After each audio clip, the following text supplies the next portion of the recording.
Hi guys, welcome to my video on adaptive immunity. This video is a sequel to my video on innate immunity. So just a refresher, remember that in my innate immunity, I have complements that are helping me fight the infection, neutrophils come in, macrophages come in, which are really important because macrophages have those toll-like receptors, right? And they can recognize specific types of bacteria. And also some intracellular pathogens, and in response they release those 5 main primary interleukins. So if you remember, IL-1, IL-6, TNF-alpha for inflammation, IL-8, which is our chemokine for chemotaxis, and IL-12, which is very important for us in a viral infection. So IL-12 is released by the macrophage onto the NK cell to activate the NK cell. And once the NK cells are activated, the NK cells release interferons back on the macrophage. This interferon release on the macrophage makes the macrophage better at getting rid of viruses. So that was kind of like a summary of all the things we use in our innate immunity. But that's sometimes not enough. Infections can get out of hand, and when they do, we need to call in the big guns, okay? And that's what we see in adaptive immunity. So this is a little flowchart that we're going to be working with. Remember that our big guys or big guns that we're talking about, it's the main one really is our CD4 positive T cell, because this can make T helper cells, and we're going to see what they do. If it's a viral infection, they can help turn on CD8 positive T cells, which are basically cytotoxic T cells that help to kill viruses. They can also turn on B cells, and once B cells are on, they get activated into plasma cells, and plasma cells, if you remember, are the ones that make antibodies. Okay, so we're going to talk about this, and we're going to start by talking about just the first T helper cells first, and then we'll talk about everything else. Okay, so this is just a general overview here. So antigen presenting cells, so I'll go back for a second. What is an APC? An APC is an antigen presenting cell, okay?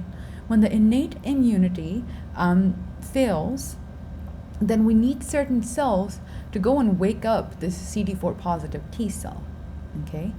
And in order to wake this cell up, we need to present a little bit of the antigen, okay? And that's why we need antigen presenting cells, right? So who is able to present the antigen and wake up this T cell? So there's 3 cells that can act as antigen presenting cells. However, the best one is dendritic cells. So dendritic cells are the best kind of antigen presenting cells we have. And the other 2 are macrophages, and even B cells can act as antigen presenting cells. But we're going to talk about just in dendritic cells for now. Okay, so antigen presenting cells, when we're trying to wake up T cell, we need an MHC class 2 receptor on the antigen presenting cell. The MHC class 2 presents this red protein, which is part of the antigen, and this peptide or this protein of the antigen is presented to my TCR or T cell receptor on my CD4 positive T cell. If it's a viral infection, the antigen presenting cell will have an MHC class 1 receptor. So MHC class 1 activates CD8 positive T cells, whereas MHC class 2 turns on CD4 positive T cells. Okay, so we're going to focus on our CD4 positive T cells for now, and it's a 3-step process, okay, especially with the T helper cells. So let's look at this. The first signal is your MHC class 2, your antigen presenting cell. It's down here in this picture. So antigen presenting cell expresses the MHC class 2 receptor, which has the antigen, and this presents to our CD4 positive T cell. So that's signal 1. Then we have some co-stimulation, which is between, so on the antigen presenting cell we have CD80, CD86, which pairs with CD28 on the T cell, and this is our second signal. And so this is called co-stimulation. And then once this happens, the antigen presenting cell also needs to release certain cytokines onto the T cell for the full activation of the T cell. Okay, so let's look at this. So basically what we saw in the picture, just put in words. So when there's an overwhelming infection, we need antigen presenting cells. Remember, DC, dendritic cells are the best. Dendritic cells run to activate our T cells. Okay, they go to the nearest lymph nodes. They travel through the afferent lymph ducts. They go to the T cell rich area, which is the paracortex. And dendritic cells with MHC class 2 bind to the CD4 positive T cells. The second stimulus is that the antigen presenting cells express a lot of B7. B7 is nothing but CD80, CD86. So CD80, CD86 can also be called B7, okay? So B7 binds to CD28 on our T cell, and this is the co-stimulation. Once that happens, there's some other receptors on the T cell that are on the side. I'll go back to the picture here. If you remember, if you can see here, there's also on the T cell, we have this thing called CD4. We have more receptors like CD3. So once our co-stimulation happens, those CD4, CD3 receptors cluster on the T cell, and when they cluster, it helps to phosphorylate our CD3. And then we start downstream signaling within the T cell. So there's recruitment of this protein called ZAP70. We trigger the phospholipase C pathway. We make certain transcription factors that go and increase transcription of certain cytokines. Okay, so next, cytokines released for T. Okay, so remember that there had to be step 3 was there had to be certain cytokines released on the T cell. So it's pretty interesting. So the cytokines that we release on the T cell, it's basically, it activates the T cell to make more cytokines in return. Okay, so that's what we're gonna see here. So cytokines that we release in step 3, they're usually IL-1, IL-6, IL-17, 22, and TNF-beta. Remember that this example that we're talking about right now is specifically for a bacterial infection. And if you remember, we have different T helper cells. So here we're dealing with a bacterial infection, and that's why our T cell will differentiate into a Th17 cell. So the cytokines we throw on to the T cell for differentiation are all of these guys. And guess what the T cell does in return? It releases IL-17 and IL-22. Okay, so going back to that picture, so these are all the cytokines we throw onto the T cells. So we're throwing our IL-1, IL-6, IL-17, IL-22, all of those that we saw. And then once the T cell is activated, the T cell can make its own IL-17 and IL-22, and actually lots of that once it has been differentiated into a T helper 17 cell. Okay, so it's kind of like what you put on it is what you get. So when you put 17 and 22 on it, you get 17 and 22 out of it. Okay, and why are these important? Because these cytokines specifically help with clonal expansion. So they go to the bone marrow, and they give signals to produce granulocytes via colony-producing factors. So what they're essentially doing is that these interleukins are increasing the production of neutrophils in my bone marrow. So we get this thing called neutrophilia, when we have very high levels of neutrophil in the blood. And these neutrophils go to the blood, and then they eventually end up at the site of infection because IL-8 is present, which is the chemokine, right? And then they help to get rid of the infection in a more effective way. Okay, now that we have more neutrophils, more killing capacity. Okay. Oh, and this is just a little note here. How do T cells proliferate? Just remember this one, okay? IL-2, interleukin 2, is very necessary for the proliferation of T cells, because remember, if you remember from the video on innate immunity, one of the most important things or important characteristics of our immune cell, of our immune system, is that it is able to proliferate and make more. Just like in this slide, we saw we're able to proliferate and make more neutrophils, right? But remember, we also want to make more T cells. So more T cells can make more interleukins. More interleukins can make more neutrophils, right? So who helps for proliferation of T cells? It's IL-2. Okay. So that's how we make T helper cells, and keep in mind that right now we've only seen example of the bacterial T helper cells, which are Th17. We will look at an example of T helper cells in if there's an infection, parasitic infection, and if there's a viral infection. But first, let's talk about T follicular cells and how T follicular cells can turn on B cells and eventually plasma cells. So Th cells can turn on T follicular cells, and this stimulation is via CD40 ligand. Once that happens, B cells proliferate. Proliferation in the germinal, we can see that in the germinal matrix, right, in the germinal centers of the lymph nodes. And once they proliferate and they make plasma cells, the plasma cells are able to produce antibodies. Since this is a bacterial infection that we're talking about, the specific antibody we're going to see here is IgG. And IgGs can do so many things. So they're transported everywhere. They bind to the bacteria, okay? So they bind to the bacteria, and they can either turn on the classical pathway of the complements, if you remember, or they can also help to neutralize the bacteria. So what neutralization means, if you look, this is my bacteria, and then we have these blue IgGs, they just surround the bacteria, okay? So they neutralize it and prevent it from damaging any of our host cells. And another advantage is that the Fc gamma portion of this antibody can bind to neutrophils. So neutrophils can come and recognize the Fc gamma portion of this antibody, and the neutrophils can eventually get rid of this bacteria. Okay, and it makes sense. Fc gamma is G, so that's in IgG. Okay. So that was our how we make antibodies and what antibodies can do. Now, can antigen-presenting cells directly activate B cells to make antibody? So if you remember what we just talked about, in order to make antibodies, we have to go through CD4 positive T cells and then eventually plasma cells. And the answer to this is yes, absolutely.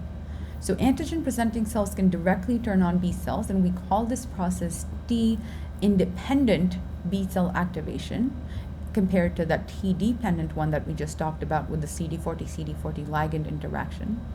In a T-independent activation of B cell, the antigen-presenting cell directly activates our B cell, but there's a disadvantage to this. So it's definitely fast, but the disadvantage is that this is restricted to producing IgM, which is a non-specific and low-affinity antibody, okay?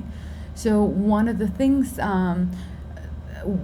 that we can really do with IgM is that we can do this thing called isotype switching. And in order to switch it from IgM to IgG, we need certain factors. And those certain factors are, well, we need CD40 ligand, we need this thing called AID, and IL-4 to help with the isotype switching. Okay, but remember, T cell independent B cell activation is just helps us produce this non-specific low affinity antibody. Okay, so how is adaptive immunity different for worms? Okay, so not much different, to be honest. The only thing is that here you get the same dendritic cell presents antigen MHC class 2, and this time our T helper cell will differentiate into a T helper 2. Okay, so a Th2 if we have a parasitic infection.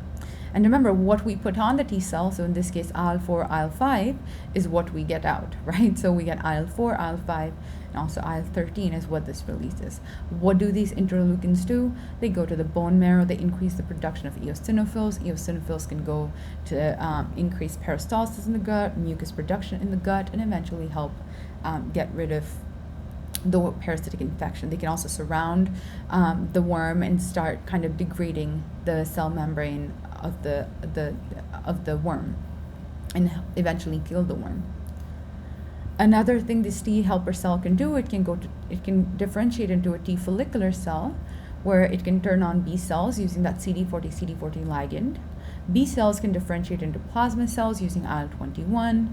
Plasma cells in this case will produce IgE. Okay, they're going to bind to mast cells this time, Okay, IgE bind to mast cells through the Fc epsilon receptors, because epsilon is E, it'll bind to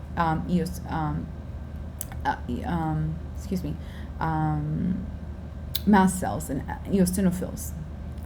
And then they'll get to the worm, they'll erode the surface of the worm, and then help to kill it.